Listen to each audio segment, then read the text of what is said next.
Jean-François Lisée. On va juste dire qu'on est d'accord. Thomas Mulcair. Je te donne 100% raison. La rencontre. C'est vraiment une gaffe majeure. Tu viens de changer de position. Ce qui est bon pour Pitou est bon pour Minou. La rencontre. Lisée. Mulcair. Alors, Jean-François qui est seul en piste le mardi, parce que le mardi, Tom enseigne. Jean-François, j'ai une question existentielle pour toi. Existentielle. Si on est capable de former en 4 mois un travailleur de la construction qui va être aussi bon qu'un travailleur de la construction qui a eu sa formation complète, pourquoi la formation ne dure pas 4 mois? Pourquoi c'est pas la norme, la formation accélérée, alors? Non seulement ça, mais en plus, le ministre Jean Boulet propose un décloisonnement des tâches. Parce qu'avant, si tu étais un soudeur, tu ne pouvais pas visser ou dévisser. Il fallait appeler le visseur et le dévisseur, mais ça, c'est la même personne. Il ne faut pas être de mauvaise foi. La personne qui a le tournevis peut visser et dévisser. Bon. Et donc, les formations sont pour former une nouvelle génération de travailleurs de la construction qui seront plus polyvalents. Et ça, cette idée de la polyvalence, c'est extraordinairement important. Et on comprend que dans un temps de chômage important, etc., du côté syndical, on disait, on va protéger l'emploi en faisant en sorte que si le visseur et le dévisseur n'ont rien à faire, au moins il est payé en attendant qu'il y ait une vis. Mais là, tout le monde est payé tout le temps, puis il en manque, donc c'est le moment de décloisonner. Mais effectivement, ta question est très bonne, puis c'est la même chose pour les formations accélérées qu'on a eues pour les préposés aux bénéficiaires. Maintenant, il y a aussi des formations accélérées pour des profs. Moi, je ne jette pas la pierre aux tentatives multiformes du gouvernement Legault depuis 4 ans d'essayer de façon stratégique de combler des postes sur la construction, dans la santé ou ailleurs pour essayer de juguler la pénurie de main-d'œuvre. Mais les questions que tu poses en bon syndicaliste, parce que c'est les syndicalistes qui posent cette question-là depuis hier, tu es en bonne compagnie, et qui disent, le nombre d'accidents de travail est le plus élevé dans la construction. Alors, c'est sûr que ça demande de la formation, ça demande de la formation continue, ça demande des compétences. Alors, comment peut-on penser qu'en formant en 4 mois plutôt qu'en 1 an, par exemple, on va avoir des gens qui vont être aussi aguerris pour éviter les accidents? La question est très, très bonne, puis franchement, j'ai pas de bonne réponse. Est-ce que tu vas parler à Jean Boulet aujourd'hui ou à quelqu'un qui va pouvoir te dire ça? Il était un peu plus tôt à Cube. Et écoute, là, ça va te surprendre, ça va t'étonner. Là, tiens, tant qu'à sortir mon côté pro-syndical. Alors, le décloisonnement, le syndicat est contre ça, le décloisonnement, parce qu'on veut demander, là, par exemple, aux gars qui posent des vis, de tirer des joints puis faire de la peinture. Tu vois, construire une maison, c'est pas des menus travaux. Moi, il y a un handyman qui vient chez moi, là, un gars qui fait des petits travaux. OK, il peut tirer des joints, il fait de la peinture, puis il pose des ampoules, puis tout ça. C'est a jack of all trades, comme on dit en anglais. OK? Ça, c'est correct pour les menus travaux d'une maison, mais là, on parle de construire des maisons. On veut le meilleur peintre. On veut pas un gars qui fait un petit peu de tout, là, qui zigonne à gauche, à droite. Là. Écoute, moi aussi. Alors, ce qui est intéressant, c'est qu'il y a beaucoup d'anciens de la construction qui sont maintenant des contracteurs indépendants et qui font tout. Hein? Sauf la spécialisation. À un moment donné, le gars, il va te faire un peu d'électricité, puis là, il va te dire, s'il est honnête, là, c'est trop pour moi. Là, il va falloir que tu appelles un électricien. C'est certain que dans la rénovation, comme dans la construction de maisons, il y a des choses que des gens peuvent faire jusqu'à un certain point. Maintenant, peindre correctement, tirer des joints, clouer, visser, je pense que la même personne peut faire ça avec une compétence optimale, il me semble. Ça, je trouve que tu es un petit peu trop là en train de défendre les acquis syndicaux, Richard. Je suis content de pouvoir te dire ça parce que je voulais la placer depuis plusieurs années et j'y arrivais pas. C'est le monde à l'envers, comme disait une émission qui existait avant. Alors, écoute, Justin Trudeau qui a reculé sur la taxe carbone, et là, il se fait poser des questions, là, Justin. C'est ça. Alors, il a annoncé ça la semaine dernière. Là, il est de retour à la Chambre des communes aujourd'hui avec Poilievre devant lui. Et c'est assez particulier parce que, donc, revenons au principe de base de la taxe carbone. Alors, si on veut que nos petits-enfants vivent sur une planète qui n'est pas complètement carbonisée, il faut réduire notre utilisation d'hydrocarbures. Pour le réduire, il y a une façon, c'est de dire, écoute, ça va te coûter plus cher d'acheter de l'essence ou du mazout ou du gaz naturel, mais je t'envoie un chèque d'un montant équivalent que tu utiliseras comme tu veux, mais moi, ce que j'aimerais, c'est que tu t'achètes une thermopompe. OK?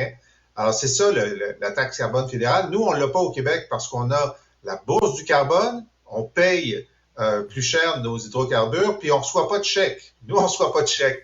En fait, c'est les entreprises qui reçoivent des chèques pour se décarboner. C'est le fonds vert controversé, comme on sait. Mais quoi qu'il en soit, dans le reste du Canada, ils reçoivent un chèque et le gouvernement, c'est-à-dire le gouvernement Pierre Poilievre a été excellent à rappeler constamment aux gens qu'ils payaient plus cher à la pompe ou le mazout, mais sans jamais parler du chèque qu'ils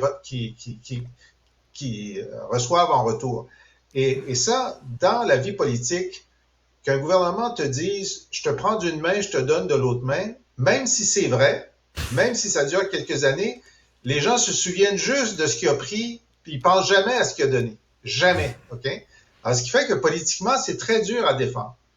Et là, ce que dans l'est du pays, dans les provinces atlantiques, les gens, contrairement au Québec, où on chauffe beaucoup essentiellement à l'électricité, eux, ils se chauffent au mazout. Okay? Puis, ils les ont pas acheté leur thermopompe. C'est que là, ils voient qu'il va y avoir une hausse de la taxe carbone sur le mazout et le caucus libéral des provinces maritimes ont dit, selon certaines informations, si tu fais ça, on démissionne parce que de toute façon, on va perdre l'élection. Parce que les conservateurs sont tellement hauts dans les sondages qu'on est mieux démissionner que de perdre l'élection. Bon. Alors ça a quand même réveillé M. Trudeau, qui a dit, bon, ben, plutôt que d'avoir une crise politique dans les maritimes, je vais reporter de 3 ans, ce qui peut se faire, enfin, reporter de 3 ans, donc la taxe carbone rehaussée. Mais là, dans le reste du Canada, eux autres ne sont pas à l'électricité non plus, ils sont au gaz naturel. Alors, pourquoi est-ce que les gens des maritimes ont une suspension, puis pas les gens de l'Ouest? Alors, même en Alberta, qui ne sont pas les plus disciplinés en matière de réduction des gaz à effet de serre, le gouvernement, avec l'appui de tous les partis d'opposition, dont le NPD, a dit, ben nous, on va arrêter, parce que c'est eux qui perçoivent la taxe carbone sur le gaz naturel, puis qui l'envoient au fédéral. Il a dit, on va arrêter, même si c'est illégal. Ils savent que c'est illégal, mais on va arrêter. Vous nous emmènerez en cours. Au moins, on va passer un hiver. Tu sais? Ça va mal pour Trudeau? Ben, ça va mal, puis j'ai pas compris pourquoi il a pas compris que s'il faisait pour le mazout, il fallait qu'il fasse pour le gaz naturel la même journée. Tu sais, il me semble que c'est juste, parle à 2 députés libéraux de l'Ouest. Qu'est-ce que t'en penses, toi, que je donne juste ça à l'Est? Il aurait dit, tu sais, il aurait appelé, toi puis moi, il aurait dit, si t'es pour faire ça, fais-le pour le chauffage. Pour le chauffage, on retarde de 3 ans. Pour le pétrole à la pompe, on garde, mais ça va être ça. Alors là, il s'est acheté du trouble, tu sais. Ben oui. Il est mauvais en gestion de crise. Écoute, on revient au Québec et on va encore parler d'énergie, mais là, notre électricité, on la vend à rabais aux industriels. Bon, alors ça, c'est intéressant parce que des gens comme Sophie Brochu disaient au gouvernement, écoutez, si vous voulez appâter des entreprises étrangères pour les faire venir ici, demandez pas à Hydro de donner un rabais. Si vous voulez donner un rabais, donnez-le vous-même. Si vous voulez faire un chèque de plus, même sur le tarif d'électricité, faites-le vous-même. On ne veut pas que ça soit dans notre politique, parce que nous, on essaie d'avoir une politique cohérente. C'est que le gouvernement a fait ça. Et puis moi, je me souviens, il y a un programme depuis 2017. Depuis 2017, au ministère des Finances, donc ça a commencé sous Philippe Couillard, qui dit, bon, si vous vous engagez à augmenter votre production manufacturière ou autre, le ministère des Finances va vous envoyer un chèque équivalent à 10 % de votre consommation électrique. Pas Hydro-Québec, le ministère des Finances. Et là, c'est rendu que la majorité des grandes industries au Québec ont droit à ce chèque-là. Alors, 2017, on était encore dans une autre époque, toi, tu ne te souviens pas de ça, tu es trop jeune, où il y avait des surplus d'électricité, OK? Puis Puis là, plutôt que de perdre les surplus, on disait, ben là, on va les attirer avec ça, puis là, ça ne sera pas Hydro, c'est avec le ministre des Finances. Et puis moi, je me souviens de ça parce que même en 2001, Bernard Landry faisait ça aussi. Alors, c'est pas une nouvelle idée, mais on avait des surplus. Ben là, on n'en a pas des surplus, là. On n'en a pas. Alors, donc, c'est un article ce matin dans la Radio-Canada qui a découvert ça. En fait, c'est un programme qui existait depuis 2017, mais il a découvert qu'il y avait 82 grands industriels qui l'ont et que tu peux encore déposer des demandes jusqu'à la fin de l'année pour l'avoir pour plusieurs années. Alors, il y a un conseiller du premier ministre qui a écrit sur Twitter, il dit « Ah non, mais inquiétez-vous pas, là, c'était quelque chose qui a commencé quand il y avait des surplus. » Alors moi, je lui dis « Mais je comprends ça. Oui. Mais pourquoi vous ne l'avez pas arrêté quand vous vous êtes rendu compte qu'il n'y avait plus de surplus? Pourquoi c'est encore en cours? Ça, vous auriez dû arrêter ça il y a 3 ans. » Et ça, c'est la réponse qu'on attend. Parce que là, on nous dit, écoutez, notre électricité est tellement attractive que on a, je sais, Fitzgibbon se vante toujours d'avoir 50 projets sur la table, puis il va juste en garder 20 parce qu'il n'y a pas assez d'électricité pour tout le monde. Ben, une fois, je l'ai croisé, j'ai dit, Fitz, mettez-les aux enchères. Faites des enchères. Tu sais, je veux dire, il faut le vendre le plus cher possible. On en donne des cadeaux à nos entreprises, mais ça, ils créent de l'emploi. Fait on va en mettre du miel là, sur la tartine pour les attirer. Et tu écris dans Le Devoir, et tu as certainement lu dans ton journal, Jean-François, ce texte très intéressant sur le sondage qui a été fait par l'organisme Initiative du siècle. C'est eux autres qui promeuvent là, 100 millions d'habitants au Canada d'ici 2100. Alors, écoute, là, il y a un bond... les gens sont fermés à l'immigration, se posent des questions, trouvent qu'on en accueille trop. L'année dernière, 27 % des Canadiens considéraient que le Canada accueillait trop d'immigrants. Cette année, c'est 44 %. Donc, l'initiative du siècle, ça passe mal, même au Canada. Et ce qui est intéressant dans ce sondage-là, la province qui semble la plus ouverte à l'immigration, c'est le Québec, selon le sondage. Mais c'est toujours comme ça depuis des années. Moi, je regarde ces sondages-là, puis au Québec, on est toujours les plus ouverts. Mais écoute, la situation du logement à Toronto, dans toute la grande région métropolitaine de Toronto, à Vancouver, etc., c'est pire qu'à Montréal. C'est pire qu'à Montréal.